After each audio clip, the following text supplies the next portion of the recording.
Assalamualaikum warahmatullahi wabarakatuh. Nama saya Muhammad Iqbal Syauqi dari kelompok 1 Studio Perancangan 1. Saya akan mempresentasikan tugas Studio Perancangan 1.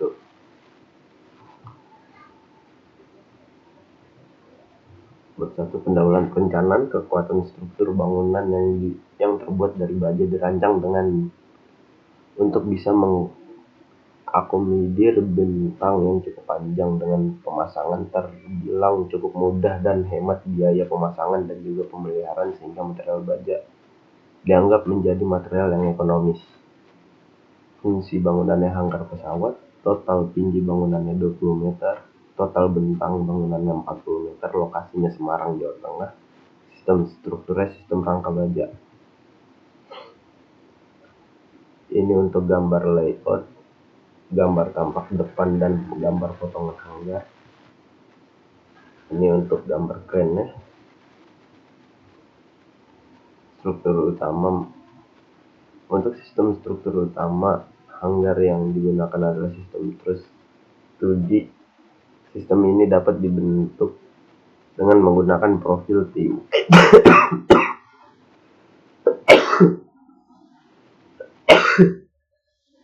T-wide flank, pipa atau kanal. Tipe truss yang dipakai merupakan tipe truss W dengan tinggi truss hanggar. Sistem struktur rangka atap truss ini dapat dikombinasikan dengan kolom baja biasa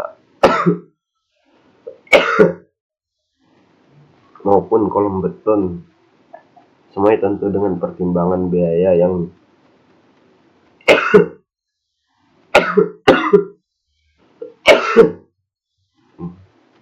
dapat diakomodir oleh owner. Alur beban. Setiap bangunan industri termasuk hanggar, alur beban dimulai dari atap. Atap akan menahan beban vertikal yang terdiri dari berat sendiri, struktur, beban mati tambahan pada atap, beban hujan, serta beban hidup untuk proses perawatan bangunan.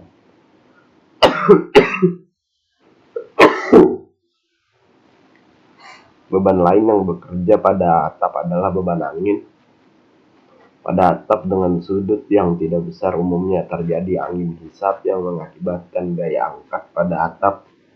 Di kawasan yang berpotensi mengalami resiko tekanan angin yang tinggi, atap perlu didesain dengan kekuatan memadai.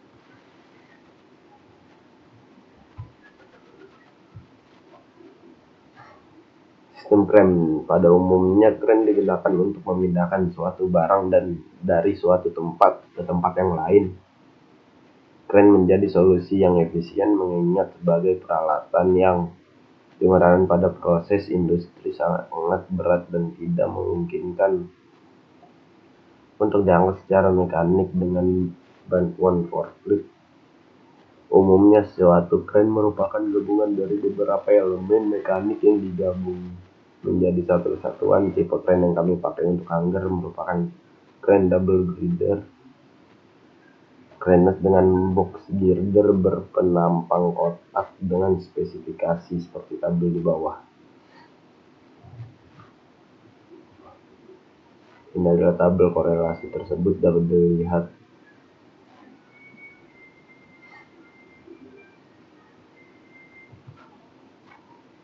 Ini adalah tabel beban mati tambahan, yaitu beban SIDL lantai satunya 2,6,2 kilonewton per meter kuadrat dan beban mati tambahan untuk lantai atapnya 0,39. Ini adalah beban hidupnya, yaitu 9,36. Ini adalah faktor angin yang ditentukan berdasarkan tabel. Ini faktor topografinya.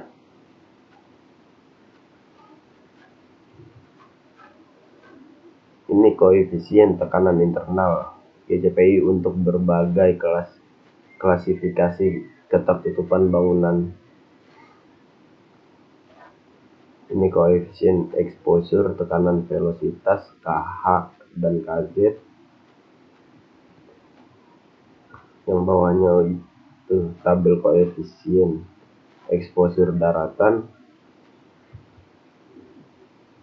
menentukan koefisien tekanan eksternal CP atau CN.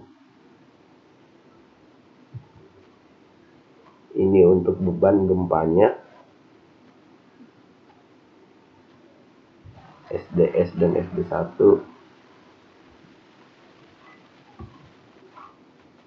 Dari data parameter respon spektra di atas diperoleh grafik dan tabel spektrum respon desain tanah keras sebagai berikut. Wilayah Indonesia dipetakan berdasarkan tingkat resiko gempa yang ditentukan atas dasar besarnya percepatan puncak batuan dasar berdasarkan SNI 1726 2019. Pengaruh beban gempa rencana yang harus ditinjau dalam perencanaan ditetapkan sebagai gempa dengan kemungkinan terlampaui besarnya selama umur struktur bangunan 50 tahun adalah sebesar 2%. Beban gempa ditentukan berdasarkan peta gempa maksimum yang dipertimbangkan risiko tertarget maksimum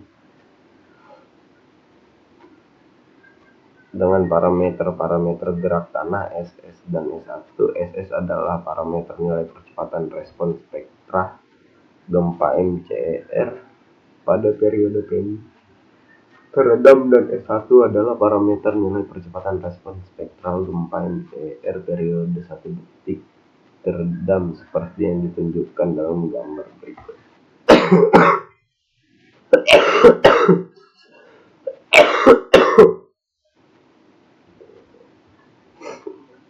Kategori resiko bangunan gedung dan non-gedung.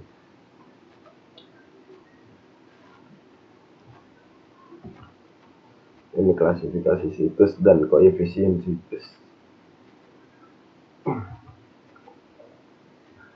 Ini koefisien situs dan kategori desain seismik berdasarkan parameter respon percepatan periode pendek.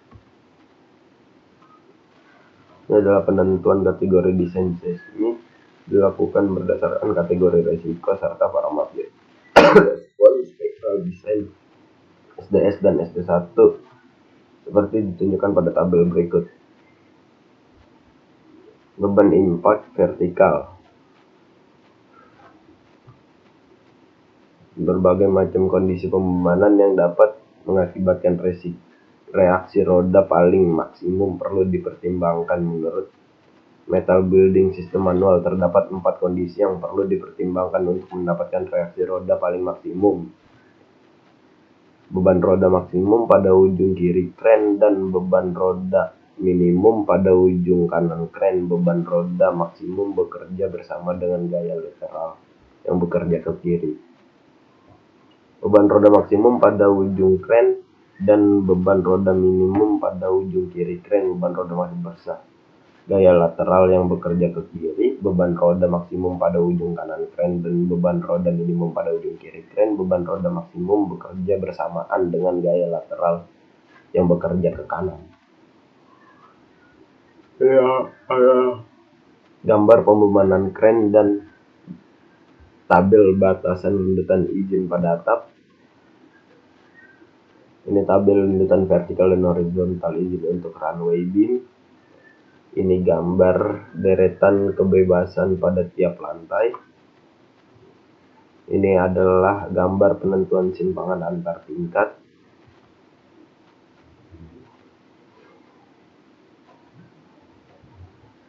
Ini adalah kategori resikonya. HSX adalah tinggi tingkat di bawah tingkat X untuk sistem pemikul gaya seismik yang terdiri dari hanya rangka momen B dalam kategori desain seismik D, E, dan F.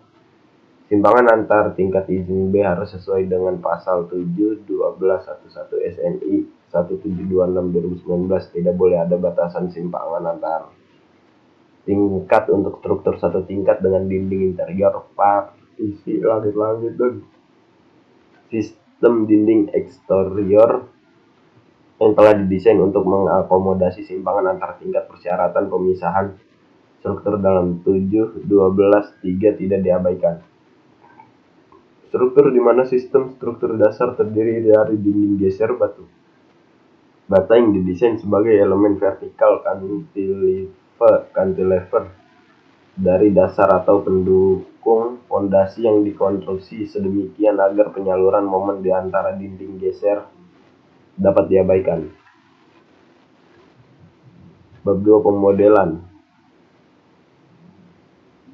ETAPS adalah program untuk analisis dan desain struktur bangunan yang akurasi dan cepat. Perkembangan program ini lahir dari riset yang diinisiasi oleh Dr. Edward L. Wilson pada tahun 1970 di University of California, Berkeley. Program ETAPS sendiri telah diuji dalam aplikasi nyata di Indonesia sendiri. Konsultan desain bangunan terkenal menggunakan program ini untuk analisis statis. Banyak bangunan telah dibangun sebagai hasil dari rencana ini. Elemen-elemen struktur pada suatu bangunan direalisasikan oleh ETAPS sebagai elemen garis frame, elemen luasan, dan elemen titik. Elemen-elemen tersebut mempresentasikan elemen aslinya seperti balok, kolom, dinding lantai, pengaku, dan lain sebagainya. Elemen-elemen ini kemudian dirangka menjadi satu kesatuan. Ini untuk data bangunan yang akan dibangun. Lebar bangunan yang 40, panjang bangunan yang 40, jarak antar portalnya 1,5, tinggi kolomnya 16, tipe strukturnya. Jarak antar kolom pos 8, sudut atap 23 derajat, fungsi bangunan hanggar pesawatnya, kapasitas kerannya 50 ton. Yang pertama, membuat file baru.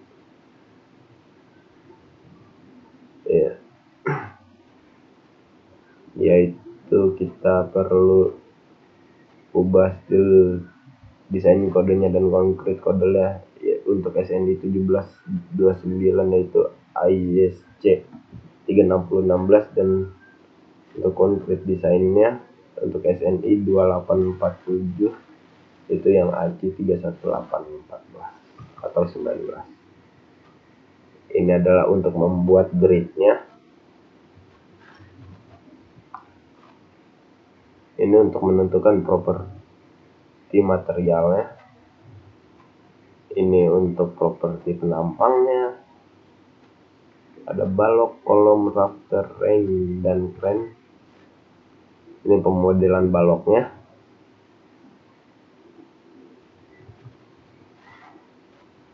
Pembebanan struktur. Pembebanan pada bangunan. Penyimpangan dalam desain bangunan. Penyimpangan beban diasumsikan berdasarkan pertimbangan-pertimbangan teknis yang matang. Beban yang diperhitungkan diantaranya adalah beban mati, beban hidup, beban gempa, beban hujan, dan beban angin. Suatu struktur dapat dikatakan aman apabila memiliki kapasitas yang lebih besar dari beban yang ada sehingga mampu menopang beban tersebut. Pembuatan load pattern merupakan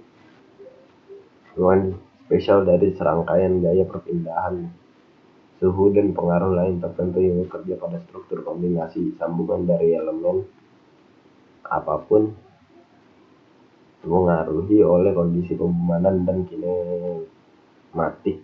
Setiap pola beban diberi tipe desain yang menghasilkan tipe beban yang diaplikasikan.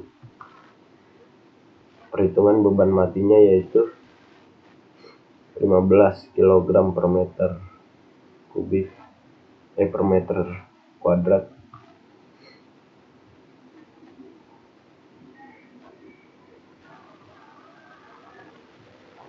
Ini untuk rafter bagian tengahnya yaitu 85,5 kg per meter, dan untuk rafter bagian tepinya yaitu 43,5 kg per meter.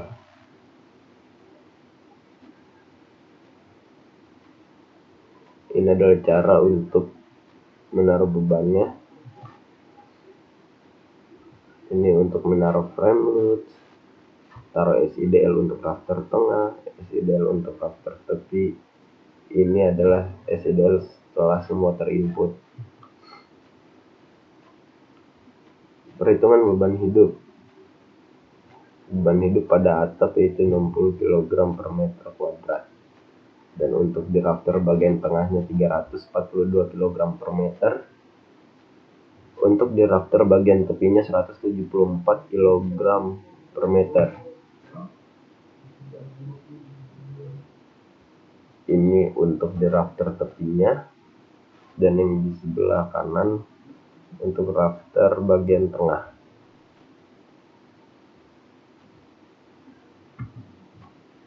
Perhitungan beban hujan. Beban hujan itu maksimalnya 20 kN per meter second. Jadi di sini kita dapatnya 21,6 menjadi 20.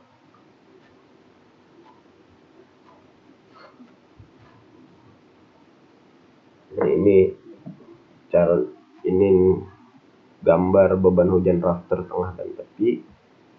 Yang 3.10 beban hujan rafter bagian tengah, dan yang 3.11 beban hujan rafter tepi. Ini perhitungan beban anginnya.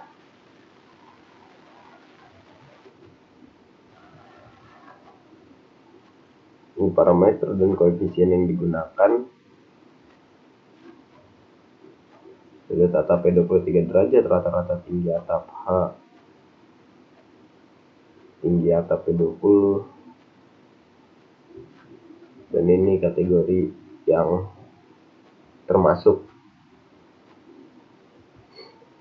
Ini koefisien exposure tekanan velocitas KZ-nya. Ini tekanan velocitasnya yaitu 132,08 Newton per meter kuadrat. Lebar zona ujung dinding dan atap ADSAN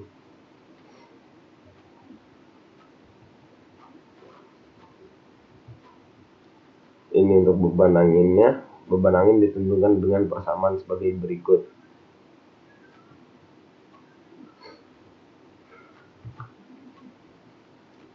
Perancangan struktur terhadap beban gempa. Perhitungan beban gempa. Beban gempa dihitung dan disesuaikan dengan tata cara perhitungan beban gempa yang terdapat pada uraian di bagian 1. Beban gempa yang digunakan pada struktur ini merupakan beban gempa statik yang dihitung berdasarkan gaya geser dasar bangunan. Tahapan-tahapan penentuan beban gempa akan disajikan pada bagian 4 ini.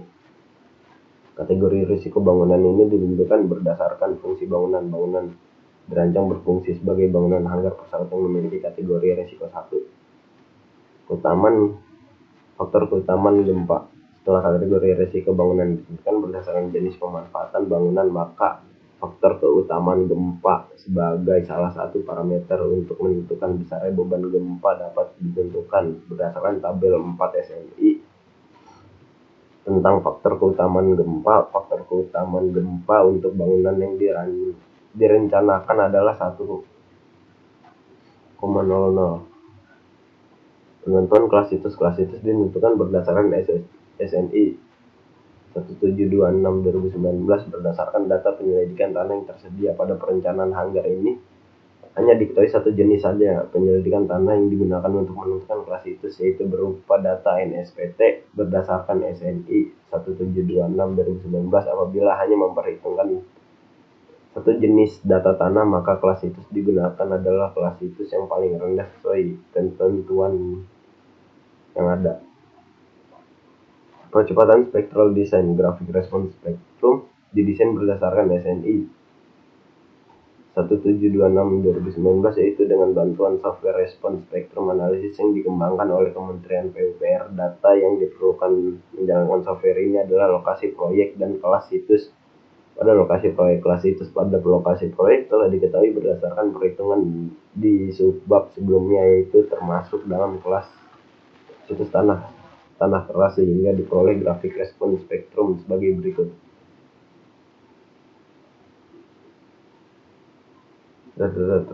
Data-data lain yang mendukung perhitungan beban gempa. Data tersebut adalah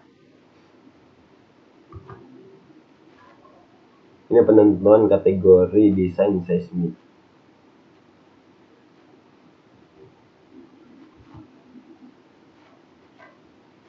Sistem struktur yang digunakan harus disesuaikan dengan tabel 12 SNI 1726/2019 pada bangunan industri, biasanya pada arah melintang digunakan sistem struktur rangka baja pemikul momen biasa, sementara pada arah memanjang digunakan sistem rangka baja bersaing konsentris biasa. Sistem rangka baja dengan bracing konsentris biasanya mengandalkan rangka baja dengan kombinasi bracing menggunakan profil double angle, namun tidak semua bentang arah memanjang menggunakan sistem rangka baja dengan bracing konsentris biasa. Bentang yang tidak menggunakan sistem ini bertugas untuk menahan beban gravitasi saja dan tidak ikut menahan gaya lateral.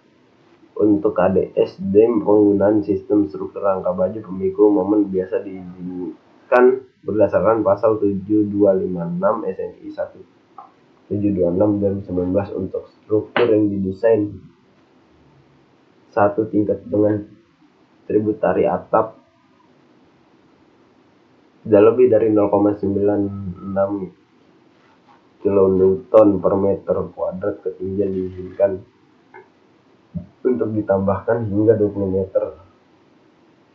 Sementara itu, penggunaan struktur sistem rangka baja dengan bracing konsentris biasa diizinkan pada bangunan satu tingkat hingga ketinggian 18 meter dengan beban mati atap tidak melebihi 0,96 kN per meter kuadrat.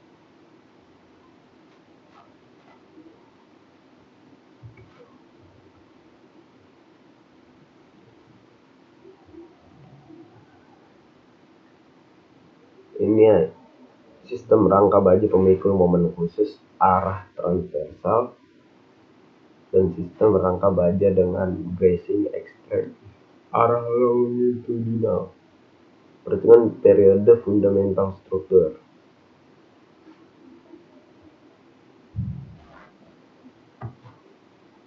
Ini nilai parameter periodenya. Periode struktur dapat dihitung dengan langkah sebagai berikut. Mencapai periode maksimum.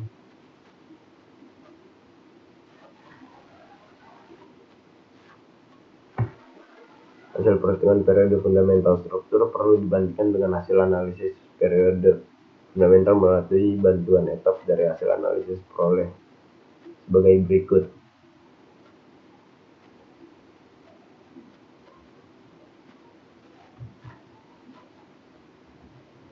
Pengecekan simpangan antar tingkat.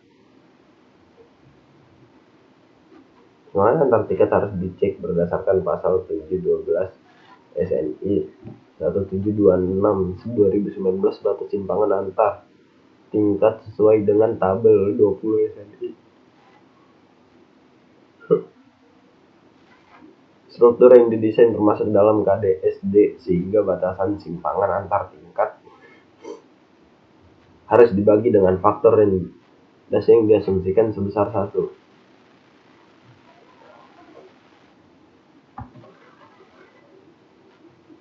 Simpangan untuk portal arah transversal.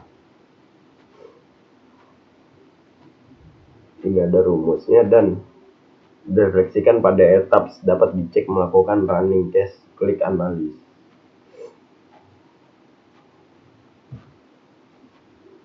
Ini ya gambar atur perpindahan yang ingin ditampilkan. Ini untuk simpangan elastik akibat gempa arah X. Pengecekan terhadap simpangan antar tingkat izin. Perencanaan struktur runway beam crane. Dalam perencanaan struktur double girder crane, ketersediaan data crane menjadi sesuatu yang penting. Hal tersebut mencakup berat bridge crane, hoist, serta kapasitas pengangkatan crane. Double girder crane dengan box section girder merupakan tipe crane yang dapat dipilih untuk beban angkut dengan kapasitas yang besar dan bentang yang lebar. Crane berjenis ini biasa digunakan untuk mengangkat mesin besar pada bangunan industri berdasarkan informasi yang didapatkan. Ini untuk crane double girder dengan box section girder. Ini spesifikasi material. Bagian ini mencangkup informasi rinci tentang jenis material yang digunakan dalam konstruksi kren, termasuk spesifikasi teknis, material, sertifikasi, dan karakteristik material lainnya. Hal ini mencakup jenis material digunakan untuk komponen kren seperti girder, entrap, trolley, hoist, dan komponen struktural lainnya. Material tersebut memiliki sifat-sifat seperti kekuatan tarik, kekakuan, dan ketahanan terhadap korosi suhu ekstrim. Material harus lulus uji kualitas dan memenuhi standar yang berlaku. Ini untuk desain consideration-nya. Bagian yang sangat penting dalam bagian ini akan dijelaskan pertimbangan-pertimbangan khusus yang menjadi dasar dalam merancang struktur double girder crane. Hal ini mencakup beban kerja, kapasitas crane, span length, faktor keselamatan, dan kondisi lingkungan. Struktur analisis merupakan salah satu bagian kunci yang penting dalam bagian ini. Dilakukan analisis mendalam terhadap struktur crane untuk memastikan bahwa desainnya memenuhi persyaratan kekuatan, kekakuan, dan stabilitas yang diperlukan. Ada beberapa penjelasan mengenai analisis struktural seperti perhitungan kekuatan yang melibatkan perhitungan kekuatan struktur crane bertujuan untuk memastikan semua komponen crane mampu menahan beban yang diangkat dan beban operasional lainnya. Analisis kekakuan dari double girder crane merupakan proses evaluasi yang dilakukan untuk memahami seberapa kaku atau rigid struktur crane tersebut dalam menahan beban dan mengatasi gaya yang bekerja padanya. Bertujuan untuk memastikan bahwa struktur crane memiliki kekakuan yang memadai untuk menahan beban yang diangkat tanpa mengalami defleksi berlebihan atau deformasi yang bisa mengganggu kinerja crane. Selain itu, kita juga harus memperhatikan evaluasi defleksi maksimum yang diizinkan pada girder crane untuk memastikan bahwa crane tidak melampaui batas defleksi yang amat saat beroperasi. Ini gambar komponen untuk double girder. Biasanya mencangkup ilustrasi teknis dan skematik dari berbagai bagian yang membentuk crane tersebut. Gambar ini penting untuk memahami perakitan dan fungsi dari crane. Berikut adalah beberapa komponen umum yang biasanya termasuk dalam double girder crane. Ini girdernya, ada entrap, ada hoist trolley, ada komponen listrik, sistem lintasan, kombinasi beban. Faktor beban untuk analisis LVD ditentukan berdasarkan rekomendasi dari desain industrial building adalah sebagai berikut. Faktor beban untuk bridge crane, beban untuk trolley, dan untuk beban vertikal, beban perlu dikalikan lagi dengan faktor impact sebesar 25% atas dasar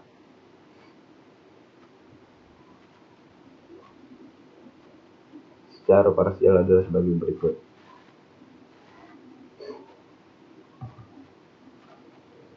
Kesimpulan, hasil dari perencanaan yang telah dibuat dapat disimpulkan bahwa struktur hanggar dengan ukuran 40 meter x 40 meter dan memiliki elemen struktur yaitu kolom WF 300 x 500, balok WF 400 x 400, crane WF 100 x 50, rafter WF 300 x 200, dan gording C 100 x 50 x 5 x 7,5. Perencanaan struktur hanggar ini berlokasi di kota Semarang. Pada perencanaan telah disesuaikan dengan data gempa yang diperoleh. Dari hasil perhitungan struktur hanggar yang kami buat masih belum cukup kokoh untuk direalisasikan di kehidupan nyata, sebab pada pemodelan etap output struktur masih belum cukup kuat menahan beban yang disebabkan ukuran profil pada tiap elemen struktur terlalu kecil bila diberikan beban yang direncanakan, di mana beban yang direncanakan sebagai berikut. Beban angin 1,183 kg per meter kuadrat, beban hujannya 20, beban SIDL atapnya 15, beban SIDL rafter tengahnya 85,5, SIDL rafter tepinya 43,5, beban hidup atapnya 60, beban hidup rafter tengah 342 dan beban hidup rafter tepi 174 kg per meter. Terima kasih. Sekian dari saya. Wassalamualaikum warahmatullahi wabarakatuh.